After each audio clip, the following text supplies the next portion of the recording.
נכון אתם אנשים כשרים, אך לא לזאת הייתה כוונתי. נכון אתם אנשים כשרים, אך לא לזאת הייתה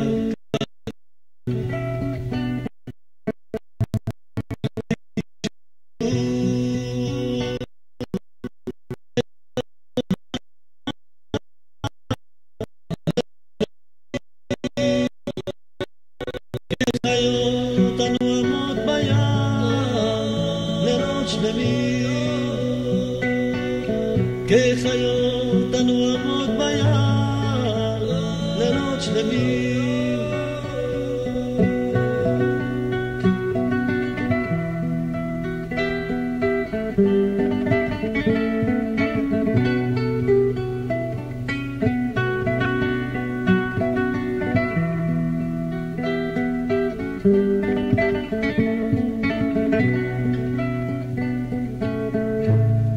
רציתי שתהיו כחיות אנו עמוד ביער לילות שלמים, כחיות אנו עמוד ביער לילות שלמים, כחיות אנו עמוד ביער לילות שלמים. נכון אתם אנשים כשרים, אך לא לזאת הייתה כוונתי. נכון אתם אנשים כשרים, אך לא לזאת הייתה כוונתי. רציתי שתהיו כחיות אנו עמוד ביער לילות שלמים, כחיות אנו עמוד ביער לילות שלמים, כחיות אנו עמוד ביער לילות שלמים, כחיות אנו עמוד ביער לילות שלמים.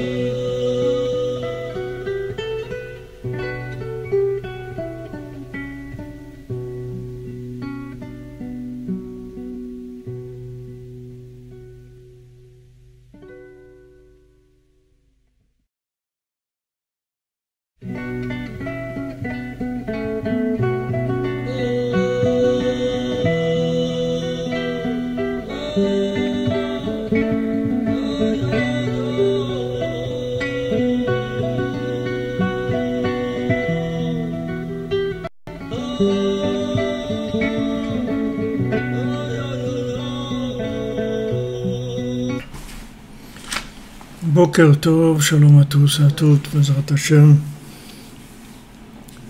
ט"ו בשבט שמח, בעזרת השם, qu'on soit זוכה.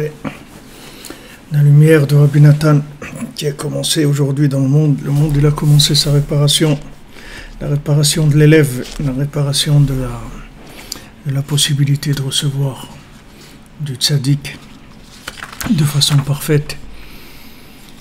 Alors Rabbi Nathan il est né tout Bishvat, Rosh Hashanah l'Ailanot, il y a le Rosh Hashanah de Rabbeinu, le Rosh Hashanah des arbres, Rosh Hashanah du début de tout ce qui va pousser dans le monde. Alors Mina Shamaim, nous aussi on commence aujourd'hui une nouvelle Torah, on commence notre Torah Nun Gimel 53 dans l'écouté Moran. Ceux qui ont le l'écouté Moran traduit, vous l'avez en français aussi traduite.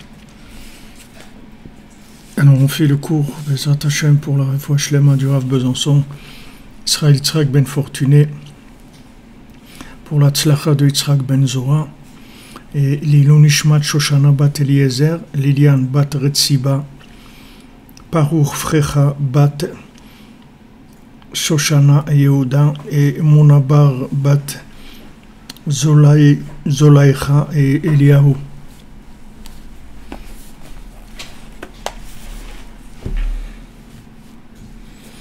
Voilà, une bonne année pour les arbres, ça pousse bien.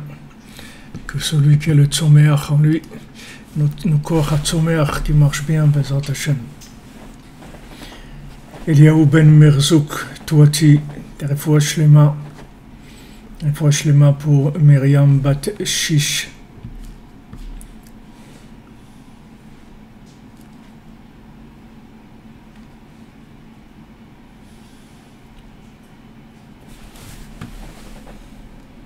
Noémie Bat Edwidge, Albertine Bat Marie-Claire.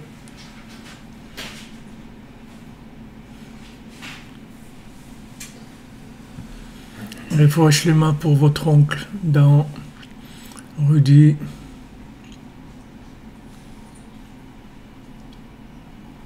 Bonjour à Madame Isabelle Kowalski de Belgique, la commune d'Uccle. Uccle. Belgique, à Uccle. Comment il s'appelle? Pardon. Comment elle s'appelle, la Madame de Belgique? Elle s'appelle Isabelle Kowalski. Alors, au sujet de l'anniversaire, Rabbi Nathan, il a jamais fêté son anniversaire. Il a commencé à fêter son anniversaire quand il a connu Rabbeinu, pas avant. Parce que il a dit, avant de connaître Rabbeinu, c'est possible que l'année, il ait des gains ou des pertes, ou des profits ou des pertes. Donc il ne voulait pas fêter l'anniversaire, parce qu'il ne voulait pas fêter les pertes éventuelles qu'il aurait pu avoir dans l'année. Mais quand il a été Mitkarev à Rabbeinu, il a su que c'était que du bénéfice, que toute l'année, c'est que de la réussite. Et donc à partir de l'âge de 22 ans, il a commencé à fêter son anniversaire. Donc tous ceux qui connaissent Rabbeinu, tous ceux qui aiment Rabbeinu, tous ceux qui essayent de se rapprocher de lui, alors vous pouvez fêter votre anniversaire tranquillement. Il y a vraiment de quoi fêter l'anniversaire, il y a vraiment de quoi être joyeux. De tout cœur, vraiment. Alors voilà, il y a des gens des fois qui me demandent ça, est-ce que c'est bien de fêter l'anniversaire, etc. Alors voilà, la réponse est claire. Si maintenant vous avez vous connaissez Rabbi Nachman, vous pouvez y aller sans problème. Voilà exactement, comme dit notre amie Marie-Claire, avec Rabbi Nachman Ben Fege, on gagne toujours, par Hachem.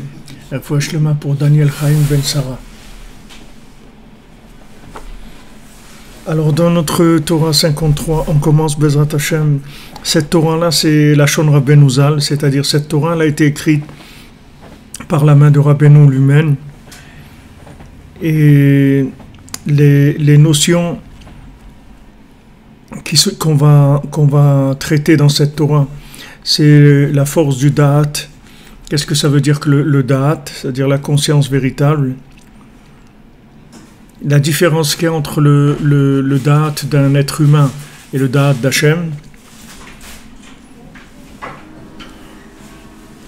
Et aussi le rapprocher des gens de l'Avodat Hachem.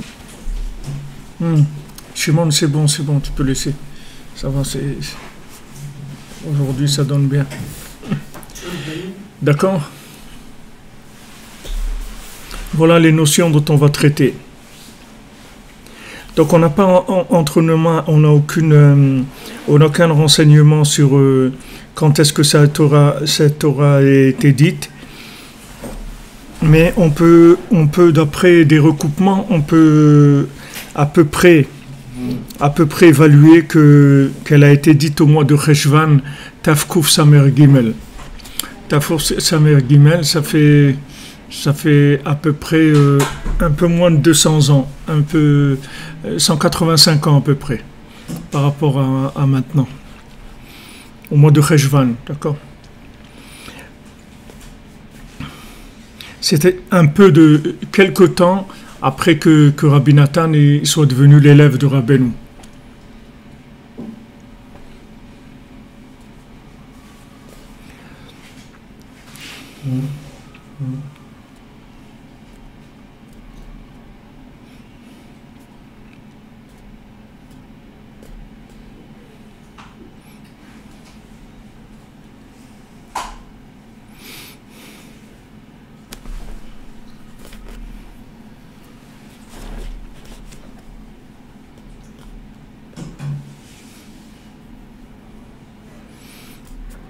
Et le mois de Cheshvan aussi, c'est le mois en général où on lit la paracha de Lech Lecha dans la Torah, dans laquelle on nous rapporte la stérilité de Abraham et Sarah qui ne pouvaient pas avoir d'enfants.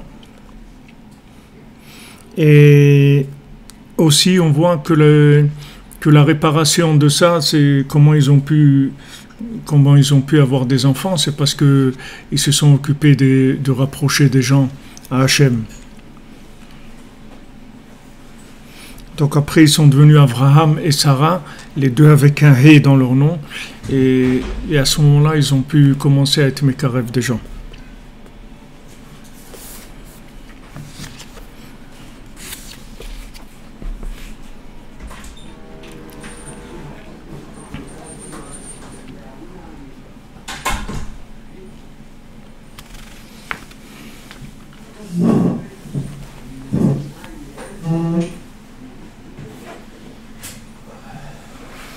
Alors, Rabbeinu dit, donc c'est Rabbeinu lui-même qui a écrit cet enseignement.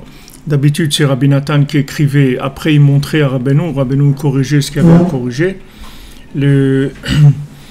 Là, c'est directement Rabbeinu qui a écrit ce texte. Donc, Rabbeinu dit, Hikar holada talui behe. L'enfantement, c'est-à-dire le fait de pouvoir avoir des enfants matériellement, et aussi avoir des enfants, c'est-à-dire pouvoir faire quelque chose de sa vie, arriver à donner quelque chose, à exploiter ses potentiels. C'est-à-dire, avoir des enfants, l'enfant, c'est la matérialisation de l'extériorisation des forces intérieures de l'individu, mais tout ce qui s'appelle dans la Torah des yichudim, c'est-à-dire des unifications, ça s'appelle avoir des enfants. C'est-à-dire quand on mange, on a des enfants, quand on travaille, on a des enfants. Tout ça s'appelle avoir des enfants, parce que tout ce qui va s'appeler faire naître le potentiel, le rendre en quelque chose de concret, ça va s'appeler une naissance. D'accord, dans la vie. Alors le principe de la naissance, il se fait avec la lettre He. La lettre He, c'est elle qui symbolise, qui a la force de donner la naissance. Comme il est écrit dans la Torah, He lachem zara. Voilà pour vous. Vous allez avoir, vous allez avoir des enfants, c'est-à-dire He lachem zara. He, la lettre He, ça sera pour vous la descendance. Alors Rabbeinu dit Ikar olada talui behe, donc l'olada ça dépend du He, comme il est écrit He lachem zara, ve'Avram ve'Sara lo holidu ad she'igihu lehe azot. Avram et Sarah, ils n'ont pas enfanté tant qu'ils ne sont pas arrivés à ce He là. C'est-à-dire quand ils sont arrivés au He, c'est là où ils ont pu avoir Yitzhak.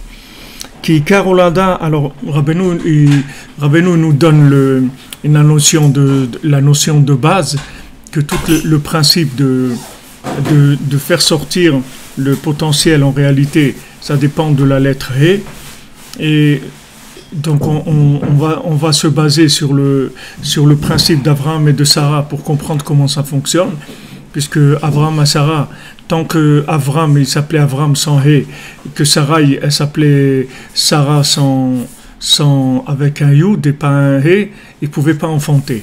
Quand ils ont eu un He dans leur nom, là, à ce moment-là, ils ont pu avoir Yitzhak. Alors Rabbeinu va expliquer pourquoi maintenant c'est comme ça. Donc les Torahs de Rabbeinu, elles sont construites comme ça. D'abord, il annonce le principe et après, il commence à développer cette chose-là. Alors le Ikar de la Olada, l'idée à date. Maintenant, comment on fait naître un enfant? C'est par le date. C'est-à-dire quand il y a du date, le date, on traduit en français par conscience, mais c'est pas que ça. C'est pas que ça. C'est pas que la conscience. C'est-à-dire dans le date, si vous voulez, c'est la fusion entre la chose comme elle est dans ce monde et la divinité qu'il y a dans la chose. C'est-à-dire la conscience de la chose comme elle est, sans la chose matérielle, sans la trahir, sans la brusquer, sans la détruire, sans la rendre non plus trop importante, et en même temps la présence divine qu'il y a dedans. C'est ça qui s'appelle le da'at. Le da'at, on appelle aussi da'at, on appelle discernement aussi. Dans le da'at, il y a le mot discernement aussi. Comme on dit, im da'at, Havdalah minayn. On fait la Havdalah dans la bracha de Tachonel Adam Da'at. La Gemara elle dit pourquoi? Parce que s'il n'y a pas de Da'at, Havdalah minayn, si tu n'as pas la force de discernement, comment tu vas faire la part des choses? Comment tu vas dire ça oui et ça non? Il faut que tu aies une force de discernement. Alors cette force de discernement, elle vient c'est le Da'at. Donc le Da'at, c'est la conscience véritable des choses. En fait, c'est une harmonie parfaite entre le divin et le matériel, ce qui s'appelle da'at. Si quelqu'un, par exemple, quelqu'un qui n'a pas de da'at, c'est quelqu'un, quelqu'un qui n'a pas de da'at, il peut être soit fou vers le bas, soit fou vers le haut. Alors je vous explique qu'est-ce que ça veut dire. C'est-à-dire quelqu'un qui n'a pas de da'at, ça veut dire il peut être fou, c'est-à-dire il ne sait pas comment ça marche, d'accord? Par exemple, il va te dire, je sais pas, va marcher dans le désert alors que tu n'as pas d'eau à boire ni rien du tout. Il va te promener dans le désert. On va te promener quand il y a des courants d'eau très forts et tout, où tu risques, ras de shalom, de mourir. Donc ce bonhomme-là, c'est un fou, parce qu'il est en dessous de la conscience du fonctionnement de la matière, d'accord? Donc ça s'appelle un fou, il n'a pas de da'at. Maintenant, il y a la folie d'en haut. La folie d'en haut, c'est celui qui va te dire de faire quelque chose de spirituel, où tu n'as pas du tout les récipients pour faire ça.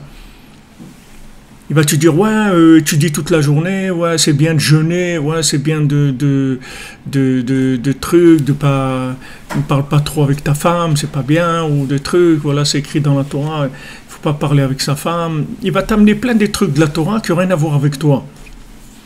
Ça, c'est un fou aussi. Mais il y a la folie des grandeurs et il y a la folie du fonctionnement. C'est deux folies différentes. Mais c'est la même chose, c'est le même principe. Un, il est fou vers le haut, l'autre, il est fou vers le bas. Mais c'est la même chose, c'est le même principe. C'est un décalage par rapport à la réalité.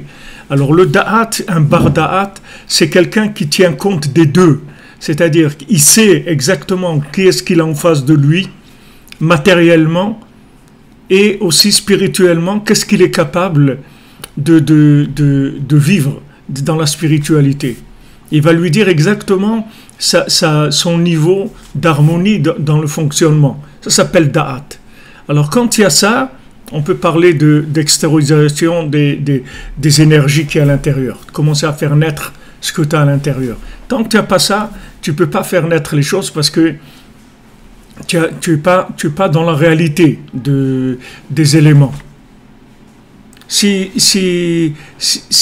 quelqu'un, tu t'es trompé, tu as vu une vache et tu croyais que c'était un cheval de course, que tu vas le faire courir au tiercé, ça va pas marcher. Tu vas avoir des problèmes. Il faut que tu saches que c'est une vache. Une vache, voilà ce qu'elle peut faire. Elle peut faire beaucoup de choses très très bien, mais elle ne peut pas courir pour le PMU, ça ne marche pas. Okay. Alors ça c'est déjà, il faut avoir un œil déjà qui a une certaine vérité pour voir la personne comment elle est. Voilà comment elle est. Il y a une personne que pour elle de travailler 3 heures par jour, ça lui demande des efforts énormes, c'est beaucoup pour elle. Un autre, il travaille 10 heures, c'est pas grand-chose, mais il y a 3 heures, il a déjà utilisé toutes ses énergies physiques, il peut plus aller plus loin, et morales, il n'a pas la force de faire plus. Donc quand la personne, si tu as affaire à une tierce personne qui te voit, elle doit être capable de voir cette chose-là, où tu te trouves. Et d'un autre côté, spirituellement, elle doit voir quelles sont tes forces d'intégration de la lumière divine, de manière à ne pas te brûler, ne pas donner trop ou pas te sous-alimenter spirituellement. Donc ça s'appelle le da'at. Le da'at, c'est ça. c'est-à-dire connaître en même temps la force physique de la personne, c'est-à-dire ses récipients, et la spiritualité adaptée. Parce qu'il y a des gens qui peuvent savoir que spirituellement, tes récipients ne sont pas très, très développés, mais ils peuvent ne pas savoir quel est le médicament qui correspond, c'est-à-dire quelle est la Avodat Hashem qui correspond à ces kélim-là. Donc il va te dire, bon, écoute, si tu es faible, etc., étudie un petit peu, étudie un petit peu, ne t'édie pas beaucoup, ne te fatigue pas beaucoup, etc. Ils vont te donner juste un traitement plus light, c'est tout. Ils vont te rendre tout plus light. Alors que c'est pas vrai. C'est pas parce que quelqu'un il a tel niveau de récipient qu'il faut lui donner que du light. Tu peux lui donner quelque chose de très fort dans le domaine où lui il a une force. Enfin, c'est pas obligé d'être light. Mais quand on sait pas, alors on fait le régime, c'est tout. C'est-à-dire que les gens ils te disent voilà, on fait le régime. Tel régime baisse tous les niveaux. Ça c'est parce qu'il n'y a pas de date. Donc les gens ils savent pas qu'est-ce qui correspond exactement à l'individu. Donc ça j'essaie de vous expliquer la notion du date parce que c'est quelque chose qui est assez riche comme notion. Rashi dit que le date c'est Ruach HaKodesh, c'est-à-dire le date c'est le souffle divin, c'est ça le véritable date. Parce que Bémet, pour gérer ces deux en même temps, il faut avoir une troisième inspiration. Il ne faut pas être un connaisseur que de l'homme et que de la Torah. Il faut avoir un flux divin qui permet d'associer ces deux choses-là. Et après, bien sûr, de ce date-là, il va dépendre ton libre arbitre. C'est-à-dire ton libre arbitre, il sera noté par rapport à ton niveau de date. Si tu as un date de fou, alors tu n'as pas le libre arbitre, il marche pas. Si tu es fou, tu n'as pas de date, on ne va pas te noter ton libre arbitre. Maintenant, selon ton date, alors tu vas avoir une note sur ton libre arbitre. Quel est ton niveau de choix possible par rapport à cette conscience-là? Alors chacun il a son niveau de choix, c'est pas la même chose. Chacun il a son niveau parce qu'il a son niveau de conscience. Comment il ressent la chose, c'est sur ça qu'on va le noter. Tu ressens la chose d'une certaine façon, c'est-à-dire que quand tu vois quelque chose, il y a dedans un acte extérieur, il y a une morale, il y a une présence divine. C'est selon ça qu'on va te noter. C'est pas par rapport à quelqu'un d'autre ou ce qui est écrit dans les livres. Dans ce qui est écrit dans les livres, il y a des choses qui te correspondent, il y a des choses qui ne te correspondent pas du tout. Du tout.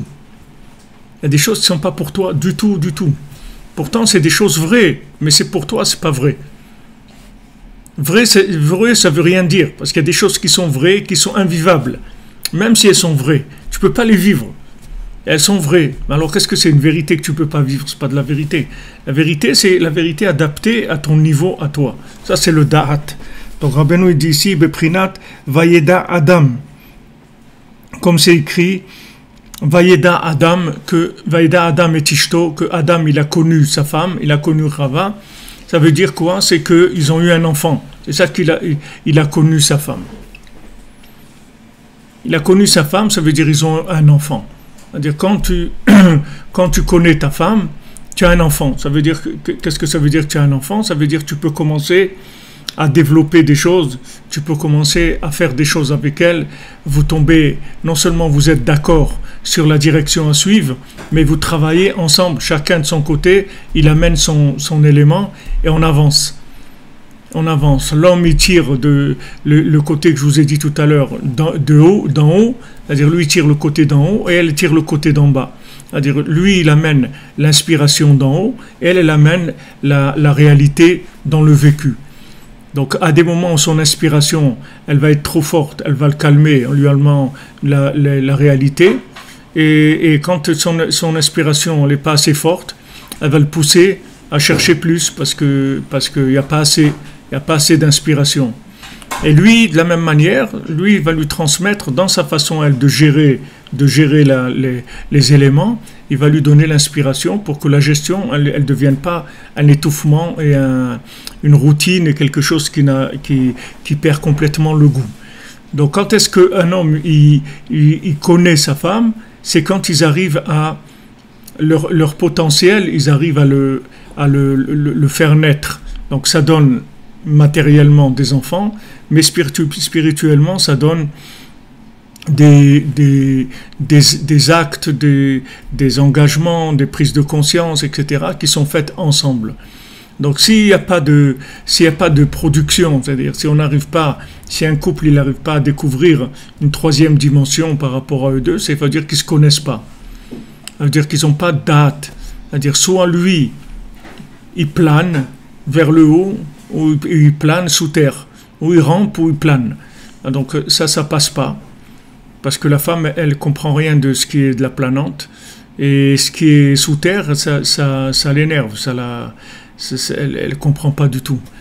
Alors elle comprend pas ce qui est trop haut et ce qui est trop bas. Et lui, c'est de la même manière. Si sa femme, elle suit pas dans la spiritualité, alors lui aussi, il est pas bien. C'est-à-dire, il lui manque les repères. Si sa femme, elle va trop loin dans la gestion, c'est-à-dire, elle fait une gestion trop serrée, trop rigoureuse. Alors cette gestion trop rigoureuse, ça étouffe. Comme dans une entreprise, des fois tu as le comptable, le gérant, il te laisse rien faire. C'est-à-dire, tu vas aller acheter un stylo, il faut qu'il te signe un papier. Sinon, alors bon, à la fin tu n'achètes rien, c'est tout. Il te fatigue, tu comprends. Chaque truc que tu lui dis, il te dit, attends, il faut demander un budget. Attends, on va acheter un stylo. Non, il faut noter le stylo, le truc, demander une autorisation au chef. Ok, alors on n'achète rien. C'est mieux comme ça. C'est-à-dire, il t'asphyxie avec le trop de... Donc le côté d'en bas, il a le côté asphyxiant s'il est trop fort. Et le côté d'en haut, il est fou. Il déstabilise, il amène trop de folie. S'il va trop fort, il rend fou. Donc il faut arriver à cet équilibre-là. Vekatan enomolid. Donc voilà, on voit un katan, un enfant, il n'est pas molide. Un enfant, il enfante pas. Un enfant, il peut pas avoir d'enfant. Veikaradat hainu sheishtamesh bedato. Alors maintenant, voilà, Rabbeinu nous a dit d'où vient le principe de l'enfantement et pardon, d'où vient ce principe-là. Et il nous a dit que comment ça fonctionne au niveau de l'adulte, au niveau de l'enfant, qu'est-ce que ça veut dire que le date. Alors maintenant, Velikar date, qu'est-ce qui s'appelle le date? Sheishtamesh beda'ato, c'est-à-dire qu'il utilise son date. Alors, le date, il faut le faire naître, il faut le faire sortir. C'est-à-dire qu'il fasse sortir son sechel mikoach el hapoal, c'est-à-dire du potentiel à la réalité. C'est-à-dire qu'il a... Donc Rabbeinu maintenant, il amène deux notions, c'est-à-dire la notion du sechel et la notion de sortir mikoach el hapoal, c'est-à-dire du potentiel à la réalité. Donc le sechel, c'est le sechel dont il parle ici, c'est pas une connaissance théorique, c'est pas une connaissance philosophique ni intellectuelle, c'est une connaissance qui est du da'at, c'est-à-dire c'est une connaissance qui tient compte des deux, de la théorie et de la réalité en même temps. Mais maintenant ça, il faut le faire naître. C'est-à-dire que tu peux avoir conscience de certaines choses, mais tu n'arrives pas à les faire naître. Par exemple, tu peux avoir conscience qu'il faut te marier, ou qu'il faut monter en Israël, ou qu'il faut aller à Ouman, ou qu'il faut étudier, ou qu'il faut faire de la tzedaka, ou faire des trucs. Mais le faire, tu n'arrives pas à le faire. Tu n'arrives pas, c'est-à-dire tu as quelque chose qui te bloque. Tu n'arrives pas à faire sortir cette chose-là. Elle est claire chez toi, c'est-à-dire la chose est claire. C'est-à-dire si on parle avec toi, tu vas dire voilà, c'est ça qu'il faut faire. Mais maintenant, de le faire naître, tu n'y arrives pas.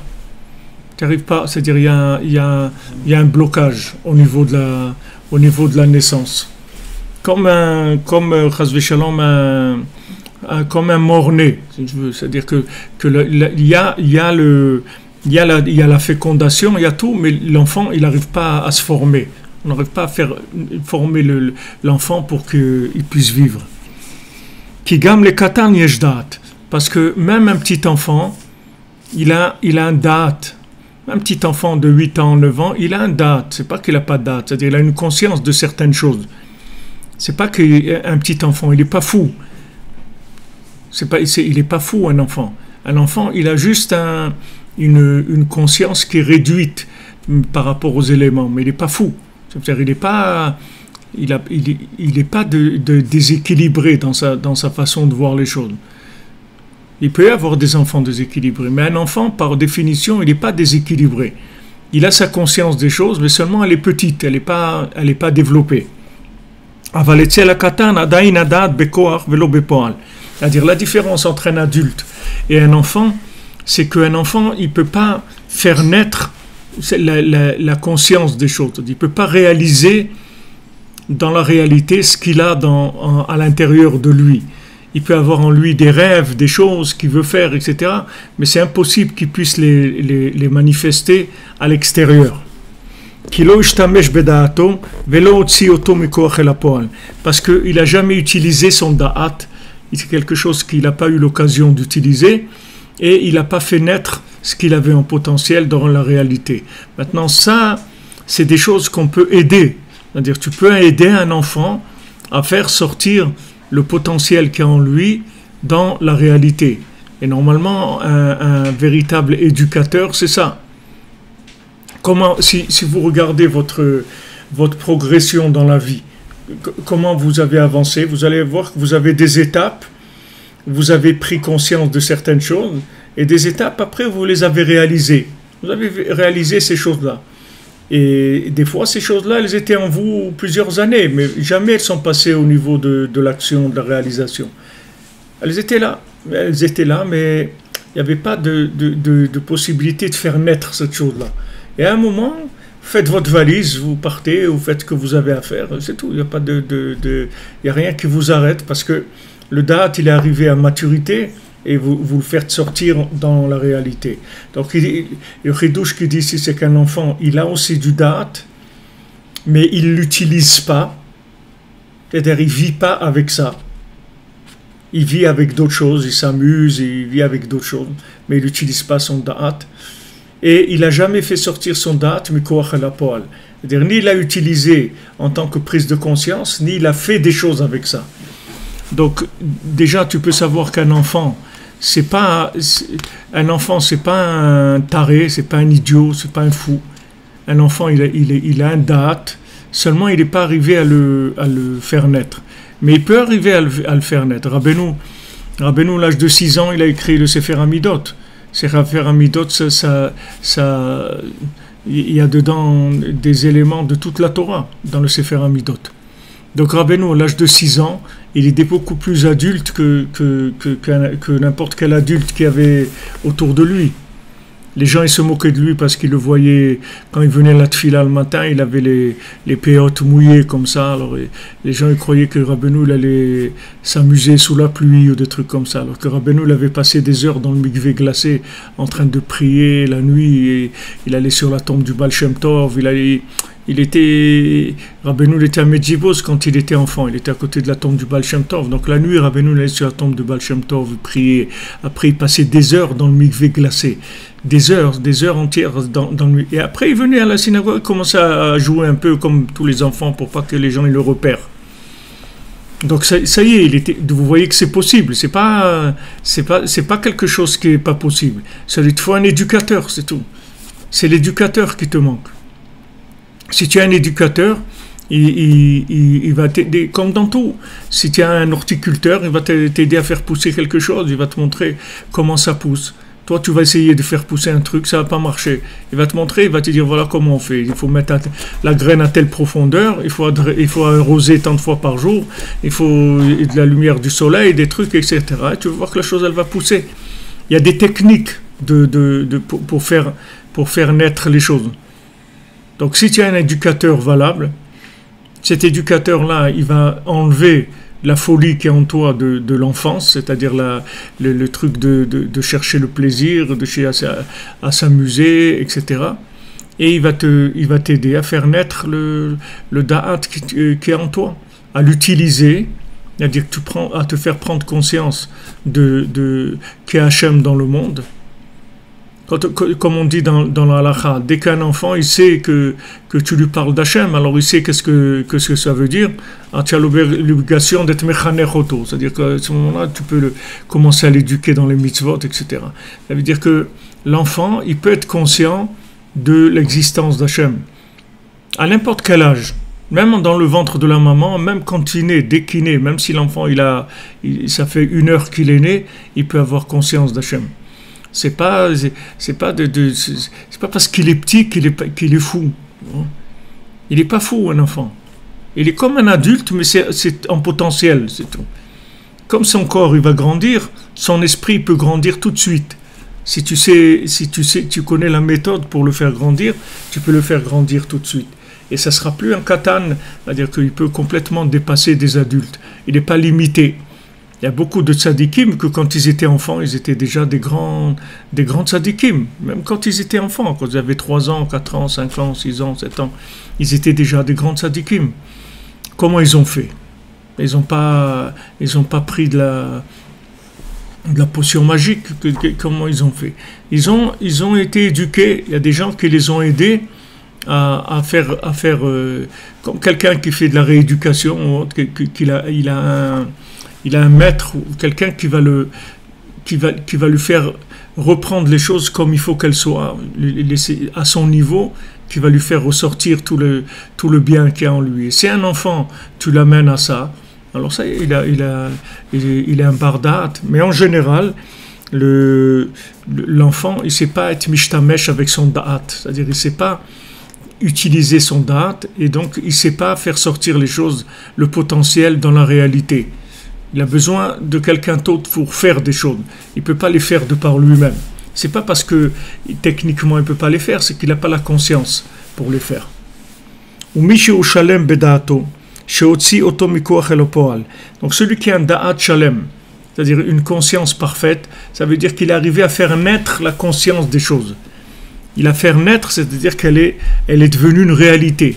Sa conscience est devenue une réalité. Il y a une conscience qui est abstraite et il y a une conscience qui est réelle. Quand tu l'as rendue réelle, et il est arrivé avec sa conscience à prendre conscience des éléments qu'un homme peut prendre conscience. Alors il devient proche du da'at d'Hachem, de la conscience divine, d'Hachem lui-même. Comment Hachem conçoit les choses. Et il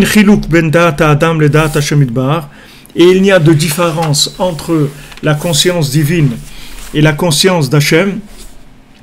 Et la chamishet dvarim kamova. Il y a 5 choses qui changent entre la conscience de l'homme et la conscience d'Hachem. Il y a 5 choses que l'homme ne peut absolument pas comprendre et arriver à être conscient de choses comme ça. 5. On va voir après, Rabbeinu va nous dire qu'est-ce que c'est. Pour l'instant, il nous dit qu'il y en a 5. Quand maintenant quelqu'un arrive au maximum de son da'at, de sa conscience, à ce moment, il commence à s'alimenter de la conscience divine, chez Prinat He, qui s'appelle He, et à ce moment-là, Ve'az Molid, et à ce moment-là, il peut être Molid. Donc, il y a les étapes. Rabbeinu dit que c'est intéressant parce que Chamisha Dvarim, c'est la lettre He aussi, c'est 5. C'est-à-dire la lettre He, c'est la valeur numérique de 5. Alors, Rabbeinu te dit comme ça. D'abord, tu vas développer ta conscience au maximum de ce que tu peux. D'accord? Ensuite, tu vas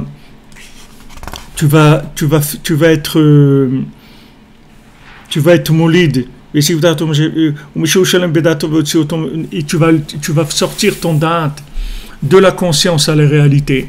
C'est-à-dire que tu vas plus trahir ta conscience. Si tu trahis ta conscience, alors tu commences à devenir fou. Quelqu'un qui trahit sa conscience, il devient fou. Parce que maintenant, il est en train d'avoir de la schizophrénie, c'est-à-dire il est en train d'avoir une double vie. Et il ne sait plus qui c'est lui, si c'est le fou ou le bonhomme normal, c'est pas. Comme je vous ai dit hier, c'est pour ça qu'il y a certaines avérotes, qu'on préfère mourir que de les transgresser. Parce que la vie, après, c'est plus une vie. C'est une vie de fou. C'est plus une vie. La personne ne vit plus. Il y a des gens qui ont fait des choses dans leur vie très graves et ça a entraîné qu'elles ont perdu la tête. Que la vie, elle n'avait plus aucun sens pour elles. Parce qu'ils sont complètement... Ils sont complètement détruits leur conscience par rapport à la réalité de leur vie. Tu dois vivre ta conscience, tu dois faire vivre ta conscience à tout prix. C'est au-dessus de tout. Il n'y a rien au monde qui est plus grand que de faire vivre ta conscience. Rien. Parce que si tu vis pas ta conscience, tu pourras plus te regarder à la glace. Tu sauras plus qui tu es. Ce que tu es, c'est ta conscience. C'est ça ce que tu es. Toi, c'est ta conscience, c'est-à-dire c'est tes outils d'action, de choix dans le monde. C'est ta conscience. Si tu la fais pas sortir, tu vas avoir un problème grave, c'est-à-dire que tu vas être vraiment pas bien. Tu vas pas bien du tout, tu vas pas exister vraiment. Et si tu fais des choses qui sont contre ta conscience, alors tu deviens fou. Tu deviens fou. Rabbi nous dit pourquoi quelqu'un il devient fou. Parce qu'il fait des bêtises. Des bêtises par rapport à quoi? Par rapport à sa conscience. S'il n'est pas conscient, ça ne s'appelle pas des bêtises. Donc s'il fait quelque chose qui trahit sa conscience, alors il s'auto-détruit. Maintenant, s'il respecte sa conscience et il fait tout ce qu'il peut pour faire sortir sa conscience dans la réalité, pour la vivre, alors il commence à être yonek du da'at d'Hachem. C'est-à-dire il commence à tirer de la conscience divine. C'est-à-dire il commence à vivre avec l'étage supérieur, plus avec ce qu'il y a dans son niveau, il commence à vivre en étant alimenté par l'étage supérieur. Alors dans le schéma, si on veut, kabbalistique du monde, il y a le halal hapanouï, c'est-à-dire le néant qu'Hachem il a créé. À l'intérieur du néant, Hachem il a mis un minimum de conscience divine pour qu'il y ait un fonctionnement dans le monde qui s'appelle la vie. Ce minimum de conscience divine, une fois que tu l'as eu par rapport à ce que tu es, tu te connectes sur ce qu'on appelle un fil qui rentre dans ce qu'ils appellent dans le champ de la Kabbalah le cave. Un cave, c'est une ligne qui rentre c'est comme un tuyau d'alimentation en énergie divine qui alimente ce monde-là. Et ce tuyau, tu peux tirer ce que tu veux. Il n'y a pas de limite dans combien tu peux tirer de ce tuyau jusqu'à ce que tu arrives au maximum de ce que ton cerveau et ton corps ils peuvent supporter. Comme Rabbeinu l'a dit, je suis obligé de partir parce que j'ai compris que tout ce qu'un homme il peut comprendre dans un corps humain, je l'ai compris, je ne peux pas aller plus loin. Et comme je ne peux pas m'arrêter, donc je m'en vais, c'est tout. Donc il est arrivé au maximum de ce que quelqu'un il peut comprendre dans ce monde. Donc il y a maintenant des notions qui sont à l'intérieur et qui sont le da'at que tu peux acquérir par tes propres efforts. Une fois que tu as acquis ce da'at et que tu as fait ce que tu pouvais pour vivre selon cette conscience-là, alors tu vas te brancher sur la conscience d'Hachem, c'est-à-dire une conscience infinie. Tu vas commencer à développer une conscience qui est infinie, qui va être alimentée sans arrêt, toute la journée, toute la nuit, tout le temps, tu vas être alimenté par cette conscience-là. Donc tu auras, en fait, tu vas arriver à seulement 5 choses qui te différencieront d'Akadosh Baruch Hu. Et à ce moment-là, tu vas commencer à être molide. C'est qu'à ce moment-là que tu commences à être molide. À ce moment-là, tu vas commencer à enfanter, c'est-à-dire à donner une 3e dimension, à créer quelque chose qui n'est ni masculin ni féminin, c'est un autre être, un 3e être. Alors c'est physiquement par un enfant, mais aussi par tout ce que tu peux faire dans ta vie, soit trouver des chidushim de Torah, soit faire des choses, découvrir des choses dans la médecine, dans ce que tu veux. Tu vas faire des découvertes. Des découvertes, ces découvertes, elles viennent de la connexion de la conscience à Hachem. À ce moment-là, tu vas découvrir des choses qui étaient cachées. Elles sont là, mais elles sont cachées. Si maintenant tu es molide avec ton date, tu vas au maximum de ce que tu peux faire selon ta conscience. Tu vas te brancher sur la conscience divine et tu vas faire des découvertes dans tous les domaines. Selon ta neshama, tu vas découvrir dans un domaine, dans un autre. Et tu vas augmenter, si tu veux, la conscience d'Hachem dans le monde. D'accord? Ça, c'est le schéma que Rabbeinu dit jusqu'à maintenant. Ou le Hashlim et Da'ato. Alors, bête, Rabbeinu dit.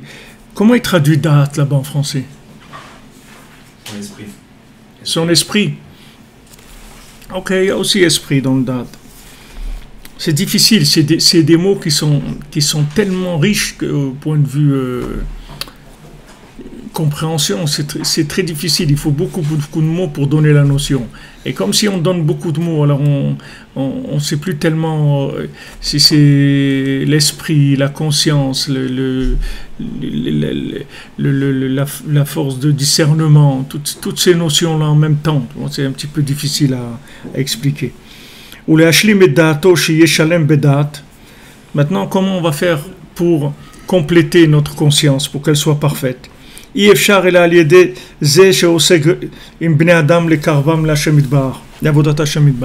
Donc maintenant, si tu veux compléter ton esprit, ta conscience, tu ne peux que si tu t'occupes de rapprocher des gens d'Hachem.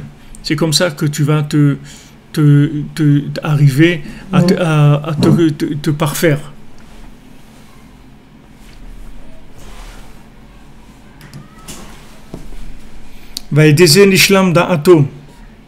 Donc ça va compléter sa conscience. Parce que les gens de qui il va s'occuper, ils vont être mechaded. Mechaded, ça veut dire aiguisé. D'accord? Khadad, le nom de famille Khadad. D'accord? En arabe, hadid, c'est le fer. D'accord? Khadad, c'est pour ça qu'il y a des gens qui s'appellent Khadad, ils ont changé, ils s'appellent Barzel. Parce que c'est en arabe, hadid, c'est l'arabe. Mais ça, c'est le fer. Mais en hébreu, les Khaded, ça veut dire aiguisé.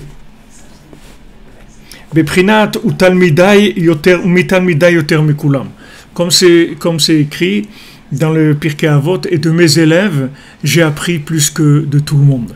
C'est-à-dire, le plus que j'ai appris, c'est de mes élèves.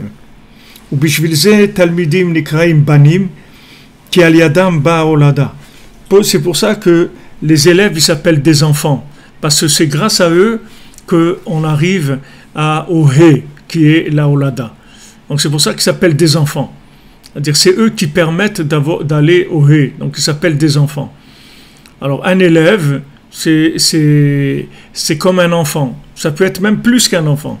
Parce que tu peux avoir des enfants qui n'ont pas reçu ta conscience, ta façon de voir les choses. Et tu peux avoir des élèves qui sont attachés à ta façon de voir les choses plus que tes enfants. Alors le principal, bien sûr, c'est d'avoir des élèves qui ont reçu de leur maître. Et comme tu prends Rabbi Nathan par rapport à Rabbeinu, c'est son fils, c'est la même chose. C'est son fils de façon parfaite, c'est-à-dire il a reçu complètement sa conscience. Et Rabbeinu dit que quand quelqu'un t'enseigne la Torah, il devient ton père même physiquement, pas que dans l'esprit. Même le corps de la personne, il est considéré comme ayant été enfanté par celui qui lui a enseigné la Torah. C'est pour ça que pour apprendre la Torah et tout, tu peux quitter la maison de tes parents, aller dans un pays, même s'ils sont pas d'accord et trucs, parce que c'est le Rav qui va enseigner la Torah, il est plus que le père, parce qu'il va le père, si tu veux, il peut donner naissance à un enfant, mais faire sortir le potentiel de l'enfant, que l'enfant il arrive à vivre la conscience qu'il a à l'intérieur, d'abord lui faire prendre conscience de certaines choses, parce que tu peux avoir même ta conscience, elle peut être en potentiel. Même ta conscience, c'est-à-dire que si tu fréquentes pas des zones qui révèlent ta conscience, tu vas jamais la révéler. Tu vas vivre des choses qui sont pas toi, mais comme pour l'instant ta conscience elle s'est pas éveillée, tu vas te rendre compte de rien, tu vas croire que c'est la vie, c'est tout, tu vois pas qu'il y a autre chose. Tu vois pas, quelqu'un il fait des études, des trucs, bon, il va, il travaille, il fait, mais il sait pas que en lui, il a un potentiel de conscience. Il sait pas ça. Alors quand tu rencontres un maître, c'est-à-dire quelqu'un qui va t'apprendre principalement à prendre conscience de la vie, de qu'est-ce que c'est la vie, c'est-à-dire il va ouvrir ta conscience. Alors ça s'appelle qui t'a vraiment fait naître. Parce qu'avant, tu avais une existence potentielle, mais ce n'était pas une existence réelle, puisque ta conscience, elle n'était pas développée. Donc le maître, il va t'ouvrir la conscience. Ta conscience à toi. Et tu peux avoir une conscience qui est même plus grande que le maître qui va t'enseigner. Il n'y a pas de limite. Une fois que la conscience commence à s'ouvrir, tu vas voir que tu es capable de faire ouvrir ta conscience. Wow, ça va t'amener à des choses magnifiques. Tu vas dire, wow, ça veut dire ça. Voilà, tu vas commencer à découvrir la vie. Alors ça c'est ce qui s'appelle mamash les banim. Les banim, c'est ça. Les banim parce que ils ont permis la naissance de la conscience. Abraham Avinu et Sarah, quand ils parlaient aux gens, ils leur faisaient prendre conscience qu'il y a Dieu dans le monde. Maintenant, les gens, ils ont le potentiel de savoir ça. Ils ont le potentiel de savoir ça. Seulement, il n'y a personne qui leur a dit ce qu'il fallait pour que ce potentiel il se révèle, c'est tout. Pourquoi on a besoin de Rabbeinu? Pourquoi tout le monde a besoin de Rabbeinu? Tout le monde a besoin de Rabbeinu. Toutes les nations, tout le monde a besoin. Pourquoi il a besoin de Rabbi Nachman? Parce que Rabbi Nachman, il a le langage adapté à chacun, peu importe son niveau de conscience. Et Rabbi Nachman, il est persuadé que tout le monde a une conscience du bien et tout le monde a envie de faire le bien. Seulement, pour l'instant, il n'a jamais été, il n'est pas né, c'est tout. Pour l'instant, c'est un mort-né, même s'il est vivant. C'est un mort-vivant, il n'est pas vivant. Il vit dans un système, et voilà, il tourne dans le système, mais il n'est pas né lui-même. Vous avez des gens comme ça, des fois, dans leur vie, ils changent de cap. Des fois, des gens à l'âge de 20 ans ou 25 ans, ils changent de cap complètement dans leur vie. Ils laissent complètement, ils avaient travaillé dans un truc et tout, ils laissent tout ça, ils rentrent dans l'art, dans la musique, dans aider ils vont dans des pays des fois sous-développés pour aider, ils font des trucs, un idéal qu'ils avaient à l'intérieur, que pour l'instant il était complètement étouffé. Et un jour, tac, il sort, comme aujourd'hui, comme tout Bishvat, ça y est, c'est le mouvement, c'est la vie. C'est-à-dire que tout ce qui était sous terre, maintenant, ça va commencer à sortir. Comme les gilets jaunes, ils étaient sous terre, maintenant ils sortent. Où ils étaient ces gilets jaunes-là? Ils étaient là, mais ils ne pouvaient pas sortir. Les gens ne pouvaient pas sortir. Maintenant, à un moment, il y a un qui a vu qu'on peut sortir. Il a dit, ah bon, on peut sortir? Mais oui, on peut sortir. Allez, on sort. On sort, c'est-à-dire on sort de soi-même, on sort de ses habitudes, on sort et on va vers autre chose. On va se renouveler. On va vers quelque chose de nouveau qui est nous-mêmes. Pour ça, tu as besoin d'un maître. Ce maître, il ne s'appelle maître que s'il sait faire ça. S'il ne sait pas faire ça, ce n'est pas un maître. Si c'est un maître cuisinier, mais c'est pas un maître il peut t'aider. Il y a des maîtres qui vont t'aider à cuisiner ce que tu as déjà. À faire des assemblages entre ce que tu as. Tu mets ça devant, derrière, à côté, trucs et tout. Mais avec ce que tu connais déjà. Mais un maître qui te fait naître, que tu deviens quelqu'un d'autre complètement. En fait, tu deviens toi-même, c'est pas quelqu'un d'autre, mais tu savais pas que tu existais. Tu étais à l'intérieur, tu étais en train tu traînais dans des endroits, tu traînais dans un... Tu savais pas que c'était comme ça. Il y a personne qui t'a dit ça. Il y a personne qui t'a connecté l'intérieur. Maintenant que le maître il te connecte l'intérieur, wow, tu dis, mais c'est ça que j'ai envie de faire maintenant. Alors maintenant, il va falloir que tu le fasses. Ça, c'est encore une deuxième paire de manches. Il y a la prise de conscience de réaliser la chose, et après il y a la mise en place matériellement de cette conscience-là. Alors c'est pour ça que ça s'appelle He, c'est-à-dire parce que c'est mamash l'enfant, c'est-à-dire que c'est maintenant qu'il est né. C'est maintenant qu'il est né, c'est-à-dire que l'élève, c'est le maître qui va le faire naître. Mais d'un autre côté, c'est l'élève aussi qui fait naître le maître. Parce que le maître, comme s'il n'a pas l'élève, il n'existe pas. Un monsieur ou une dame, ils sont des parents potentiels, mais s'ils n'ont pas d'enfants, le côté parent qu'ils ont, il ne pourra pas exister. Pourtant, potentiellement, c'est des parents. Tout homme et femme sur Terre, ils sont des parents. Ils ont cette force en eux d'être parents, ils ont ces énergies en eux, mais ils ne peuvent pas l'être s'ils n'ont pas eu d'enfants. Ils ne peuvent pas faire sortir cette chose-là. Donc le Rav, c'est la même chose. Le Rav, c'est un maître. Mais s'il n'a pas trouvé un élève qui va s'élever grâce à lui, le maître lui-même, il va disparaître. Le maître lui-même, il va disparaître. Comme des parents qui n'ont pas eu d'enfants, ou ils n'ont pas eu d'élèves, ou ils n'ont pas investi dans d'autres, ils vont partir, c'est tout. Il ne restera rien. Il ne restera rien. Il n'y a personne qui va leur faire le Kaddish, il n'y a personne qui va leur faire la mémoire de trucs. Il n'y a rien. Il ne reste pas de mémoire de lui dans le monde. Tandis que le tzaddik, il reste une mémoire très forte de lui parce qu'il y a des élèves qui le cherchent. Il y a des élèves qui cherchent leur maître. Donc tant qu'il y a des élèves qui cherchent leur maître, le maître il est vivant. Donc les tzaddikim qui en haut, ils ont beaucoup de choses à nous donner. Mais si on n'a pas besoin d'eux, ils ne peuvent pas nous donner. Il faut que tu aies conscience que tu as besoin d'eux. À ce moment-là, ils peuvent te donner. Donc tu les fais exister. Tu les fais exister à travers du fait que tu te comportes comme un enfant qui a besoin de ses parents. Si tu te comportes comme un élève qui a besoin du maître, alors le maître il commence à exister. Monsieur Olivier, vous dites que je dois être remboursé par la Sécu, tellement que je... Oui, mais la Sécu, pour l'instant, nous a considérés en potentiel, pas en réalité. Merci les amis. Vous en faites pas, il y a des gens qui nous remboursent, ils nous remboursent bien. Vous faites pas de soucis. Baruch Hashem. Le meilleur remboursement, c'est de voir des gens qui ont avancé grâce aux enseignements de Rabbi Nachman.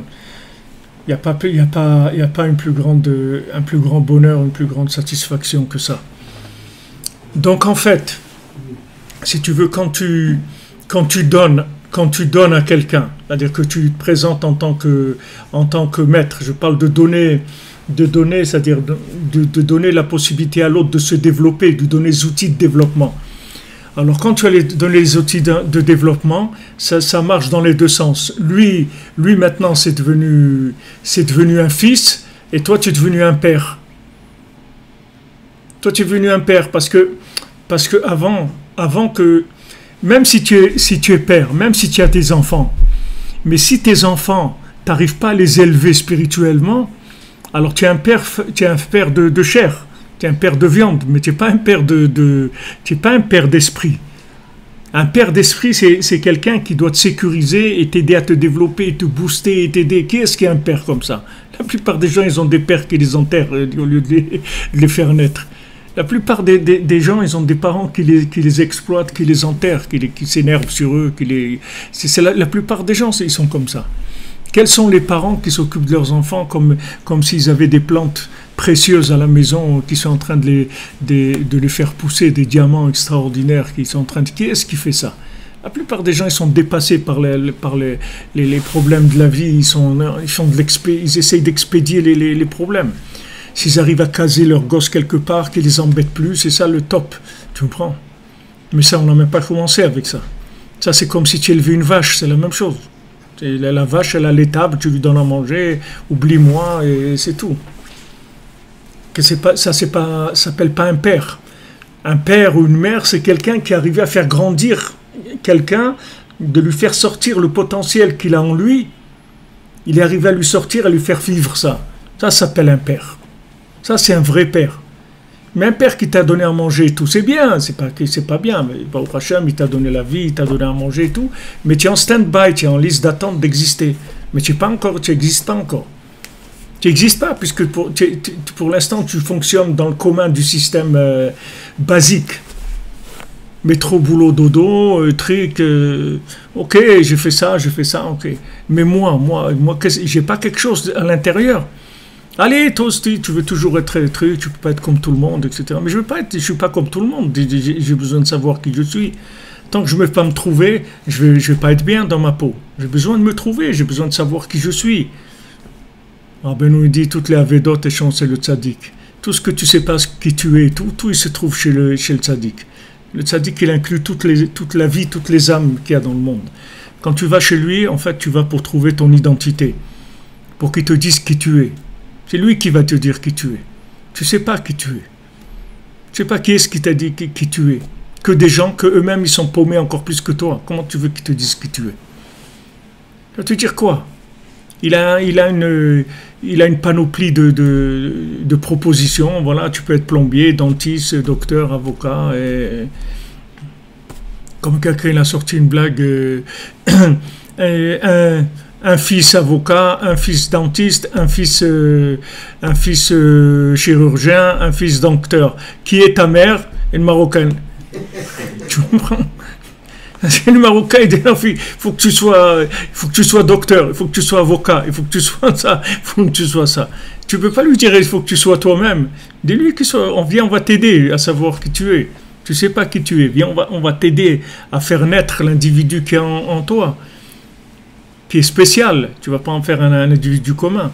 Alors le maître, c'est ça, c'est qu'il va t'aider à naître. Comment on différencie la conscience et notre côté intellectuel? Des fois on dit des trucs et on n'est pas du tout ça. Et on ne sait pas si on a vraiment conscience de ça, ou juste on le dit parce qu'on l'a entendu, ou... Est-ce que comment on fait comment on arrive à percevoir ça? Ça dépend, si tu répètes une chose, ça dépend d'où elle vient, cette chose-là.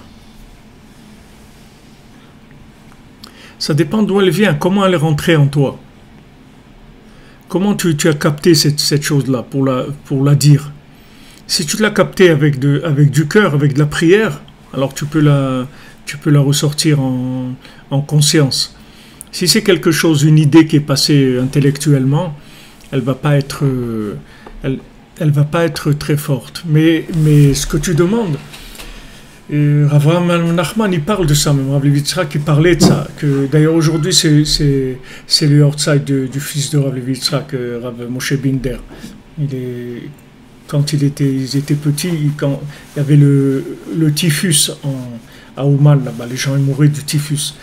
Alors Rav Levi Yitzhak il raconte que tous les matins, quand ils se réveillaient, ils allaient voir s'il n'y avait pas un enfant qui était mort, parce que avant de faire les brachot, parce que sinon ils étaient onen, mais ils n'avaient pas le droit de faire les brachot s'ils étaient en deuil. Donc tous les matins ils regardaient. Alors Rav Levi Yitzhak il a perdu la plupart de ses enfants qui sont morts, et il lui restait un garçon, c'est tout ce Moshe là. Alors il a été au Tzion, il a pleuré, il a dit Rabbeinu, t'en supplie, gardez-le-moi, au moins 50 ans et tout. Il a vécu 50 ans bidiouk. 50 ans, il est mort. Il est enterré ici à Razetim, à côté de Rav Levi Yitzhak. Alors c'est ce Yom Tza'it aujourd'hui, c'est Saïloula, Soto Yagana Alenu, aussi le Rav de Sokolov. Le Rav de Sokolov qui s'est rapproché à Breslev grâce à Nachum Schuster, le cordonnier, qui lui a parlé, il est de Chatzot, il lui a dit, toi tu étudies la Torah, donc tu n'as pas besoin du temple. Et de ça, il est vite Karev, il est devenu un grand Breslever. Et c'est aussi son Yortzeit aujourd'hui. Donc pourquoi je voulais dire ça? Parce que tu as posé la question de savoir qu'est-ce que quand tu dis quelque chose, en fait dans la parole, Rabbeinu dit Dibour she'eino mitkabel, ça s'appelle pas un dibour. Une parole qui n'est pas reçue, elle s'appelle pas une parole. Et Rabbeinu dit qu'est-ce qui fait que la parole elle est reçue? C'est la quantité de da'at qu'il y a dans la parole. C'est-à-dire, il y a une parole. Une parole, c'est une carrosserie, si tu veux. Maintenant, dans la carrosserie, il peut y avoir des pédales, c'est une voiture à pédales, il peut y avoir un moteur de 10 chevaux, il peut y avoir un moteur de 12 cylindres qui roule à 400 à l'heure, tu comprends? C'est pas la carrosserie qui compte, c'est qu'est-ce qu'il y a dedans. Donc, quelqu'un, il peut te dire une phrase. Une phrase. Cette phrase-là, l'effet qu'elle a, c'est la quantité de date qu'il y a dans la phrase. D'accord?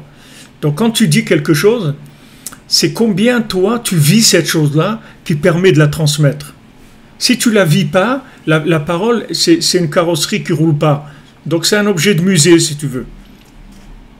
c'est un objet de musée. C'est comme si tu vas au musée de l'automobile, tu vas voir des voitures, mais elles ne roulent pas.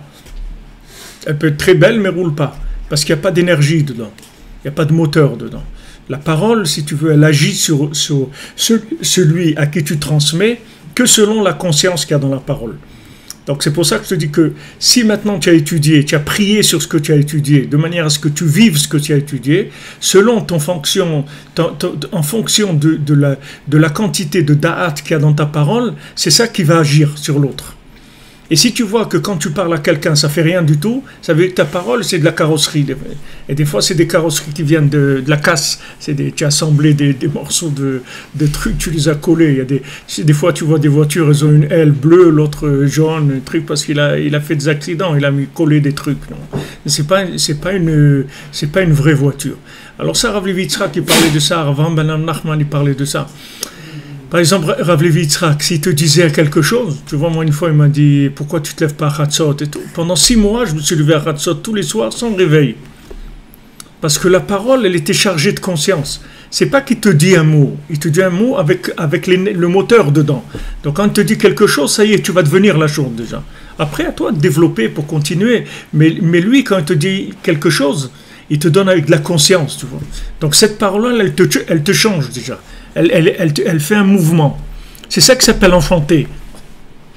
Mais tu vois que si ta parole, elle tombe comme ça, c'est-à-dire que tu dis quelque chose et ça ne fait aucun effet, ça veut dire qu'il n'y a pas de date dedans. C'est-à-dire dans ta parole, il n'y a pas de date. C'est-à-dire c'est comme si c'est une manchette, là, un truc de journal. C'est tout, un truc, une publicité, un titre, un truc. Mais il n'y a pas quelque chose dedans qui donne le mouvement, tu vois. C'est là où tu peux savoir si c'est vrai ou c'est pas vrai. Donc c'est pour ça que si tu veux, dans l'élève, c'est ça qui va faire exister le maître. Parce que si le maître il n'a pas fait d'élève, c'est que c'est pas un maître qui est arrivé à être complètement la chose qu'il enseigne. Parce qu'il était complètement la chose qu'il enseignait, alors toute personne à qui il va parler, elle va devenir la chose. Donc quand Rabbeinu il a trouvé Rabbi Nathan, quand Rabbi Nathan il est né, aujourd'hui, il a permis à Rabbeinu de faire son inyan. Maintenant, le maître, il ne peut pas être un élève. Un père, il ne peut pas être le fils. C'est un père, c'est pas un fils. C'est le fils de Dieu, mais c'est pas le fils c'est pas le fils de son père. C'est le fils de Dieu. Comment c'est possible que la parole de Rabbi Nachman ne soit pas acceptée s'il est tellement porteuse de gaz, pas à soupçonner Rabbi Nachman de ne pas vivre cette chose? Comment le rov du monde n'arrive pas à accepter ça? Parce que tu vois maintenant, regarde par exemple, Yosef, il n'a pas eu d'élève, tu vois. Yosef, ses frères et tout, il n'a pas trouvé un qui... Bon, Binyamin, il était attaché à lui, mais parce que c'est son frère de mère, mais il n'a pas eu un élève qu'il a... Yaakov, il a eu Yosef, qui était son élève. Moshe, il a eu Yoshua, qui était son élève. Mais Moshe, il avait des enfants aussi, mais les Gershon, mais ce n'étaient pas ses élèves. C'est ses enfants, mais ce n'étaient pas ses élèves. Yoshua, c'était l'élève de Moshe. Parce que ça marche dans les deux sens. C'est-à-dire, s'il n'y a pas l'appel d'en bas, alors le haut, il peut envoyer tout ce qu'il veut. Si l'autre, il ne manifeste pas le besoin, et tout ce que tu vas balancer, ça ne sert à rien. Ça ne sert à rien, puisqu'il n'y a personne qui en a besoin. Il n'y a personne qui cherche. Quand il y a quelqu'un qui cherche, il y a comme les gilets jaunes, des gens, ils sortent dans la rue, ils cherchent quelque chose. Ils disent, on en a marre, truc, on a besoin de changement. Ah, ça c'est bien. Voilà, maintenant, tu as besoin de changement, voilà, tiens, prends. Mais si quelqu'un dit non, tout va bien, tout baigne, ok, alors continue, c'est tout ce que tu veux qu'on fasse. Le chidouche, c'est comme maintenant, le tzaddik, il arrive tout le temps, si tu veux, à la limite de la connexion avec la réalité, si tu veux. Il est juste au début du besoin réel du monde par rapport au tzaddik. Donc il n'y a que les vrais chercheurs qui sont à un niveau très très élevé de recherche qui vont savoir que c'est lui. Et après, petit à petit, tu vas voir que les gens, comme aujourd'hui, tu vois, par exemple à Rosh Hashanah, je sais pas, il y a 1000 Français, 2000 Français qui viennent à Rosh Hashanah. Même à Shabbat Hanouka, il y avait au moins 200 Français qui étaient à Shabbat Hanouka. Comment 200 Français? Nous, il y a 40 ans, si tu parlais à Paris de Breslev, tu pouvais te faire frapper. Qu'est-ce que tu parles de Breslev? Tu comprends? C'est la même chose, c'est-à-dire que maintenant, ces gens-là qui ont accroché à ce moment-là, c'était les gens qui cherchaient, qui en pouvaient plus de la stara, c'est-à-dire qui ne pouvaient plus de l'obscurité. Donc ils cherchaient. Donc ils ont découvert. Ils ont découvert. Et Rabbi Nachman, il est arrivé, le seul qui a compris le message de Rabbi Nachman, c'est Rabbi Nathan, c'est tout. C'est le seul. Et après, lui, il est devenu si tu veux, le diffuseur universel. Mais c'est le seul. C'est le seul parce que le monde n'avait pas conscience de ce besoin-là.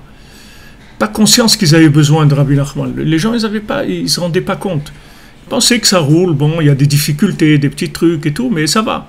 Mais ils n'avaient pas la conscience qu'il y a vraiment besoin d'un maître. Rabbi Nathan, lui, il a tout passé. Lui, c'était en même temps un lituanien et c'était un chassid après. Il a passé toutes les écoles de judaïsme qu'il y avait à l'époque et il n'est pas arrivé à la satisfaction. I can't get no satisfaction. Il ne pouvait pas. Rien. Il n'arrivait pas. I try, mais il n'a rien. Il a essayé, rien, il ne trouvait rien. Il ne trouvait rien, ce qu'il a trouvé Rabbeinu. Quand il a trouvé Rabbeinu, ça y est, il a trouvé le maître. Le maître qui a rempli, si tu veux, son besoin de conscience. Il avait besoin de vérité. Oui, les amis, bonne journée. Be'atzlacha. Mangez des fruits de l'arbre. Pas des fruits secs et des morceaux de sucre là, confits. Des vrais fruits. Même 1, 2, 3, des fruits. Un peu de psaume, merci Hachem, qu'il nous a envoyé des fruits nouveaux, qu'il nous a envoyé Rabbi Nathan, Ashrenu. Bonne journée les amis, merci pour tout. Et voilà, bon Hachem, il y a beaucoup qui s'inscrivent pour le gala. Et on a besoin parce qu'on va créer ce centre-là, Bezat Hachem, où vous pourrez être tous accueillis dans un esprit de Breslev, Bezat Hachem. Merci, bonne journée, merci à vous.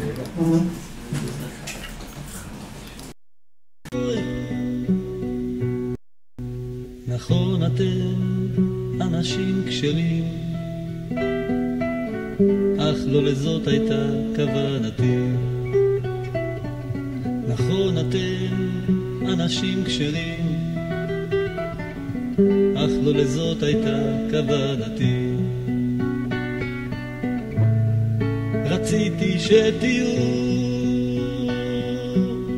כחיות הנועמות בים לילות שלמים, כחיות הנועמות בים לילות שלמים. נכון אתם אנשים כשרים, אך לא לזאת הייתה כוונתי. נכון אתם אנשים כשרים, אך לא לזאת הייתה כוונתי. רציתי שתהיו כחיות הנועמות בים לילות שלמים, כחיות הנועמות בים לילות שלמים, כחיות הנועמות בים לילות שלמים.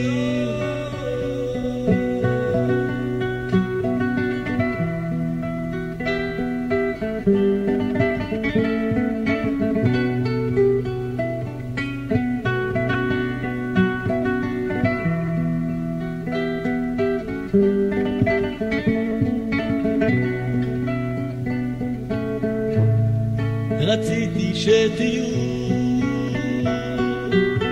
כחיות הנועמות בים לילות שלמים, כחיות הנועמות בים לילות שלמים.